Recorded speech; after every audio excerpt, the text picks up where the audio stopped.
Vamos a pasar ahora a simetría. Simetría de funciones es muy útil a la hora de graficar funciones y también para obtener muchas propiedades de funciones. ¿Qué implica que una función tenga simetría? Vamos a decir que una función puede ser par o impar y también puede que no tenga paridad, es decir, no tenga simetría. Una función es par cuando, y aquí vamos a usar el concepto que acabamos de aprender de evaluar una función en algo. Una función es par cuando f de x es igual a f de menos x. Vamos despacio con un ejemplo. Si f de x es igual a x al cuadrado, f de menos x, acá mucho cuidado, donde estaba x, voy a poner entre paréntesis menos x, y eso al cuadrado. El error más común que suelen cometer aquí es que ponen menos x, todo eso al cuadrado. Bien. Y eso me va a quedar un número negativo, menos x al cuadrado sin el paréntesis, va a quedar como que son sí o sí números negativos y el 0. Pero aquí estoy, lo que era x lo estoy haciendo menos x, y eso es lo que está siendo elevado al cuadrado, el menos también. Así que si yo resuelvo este paréntesis me queda x al cuadrado. Y ahora sí comparo f de menos x con f de x, y vemos que es exactamente la misma función. Por lo tanto, x al cuadrado es una función par. Evalúen ustedes el caso de f de x igual a módulo de x, recuerden cómo era el gráfico. Acá de nuevo va a ser muy útil que vayan a Google y escriban para chequear que hayan pensado bien. Y deberían encontrar que el módulo de x también es par. Vamos al caso de funciones impares. Se dice que una función es impar cuando f de x es igual a menos f de menos x. Cada vez que le pidamos analizar la simetría de una función, lo primero que les conviene hacer es fijarse si es par. Bien. Entonces, primero me fijo si es par. Fíjense, ¿qué implicaba eso? Era, supongamos que tengo la función x al cubo. Para ver si es par, voy a evaluar a la función en menos x.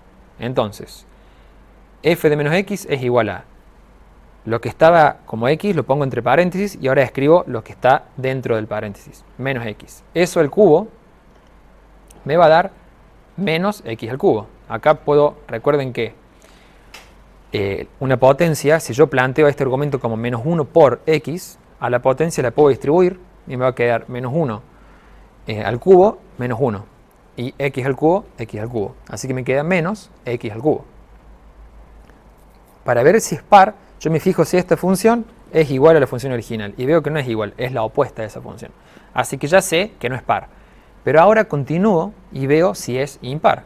Para lo cual solamente tengo que hacer el opuesto de lo que acabo de encontrar. ¿Bien? Porque eso es la definición. Primero hago f de menos x y luego el opuesto de eso para ver si es impar. Cuando hago el opuesto, fíjense qué curioso, me vuelve a quedar x al cubo, que era mi función original. Por lo tanto, esta función es impar. Les dejo como tarea que ustedes evalúen 1 sobre x. También es muy fácil de escribir en Google y chequear. Piensen ustedes primero si pueden esbozar ese gráfico. Y esto debería darles también una función impar. ¿Para qué nos sirve saber si una función es par o impar? Entre otras cosas nos sirve mucho a la hora de graficar. Porque fíjense que estamos hablando de simetría de funciones.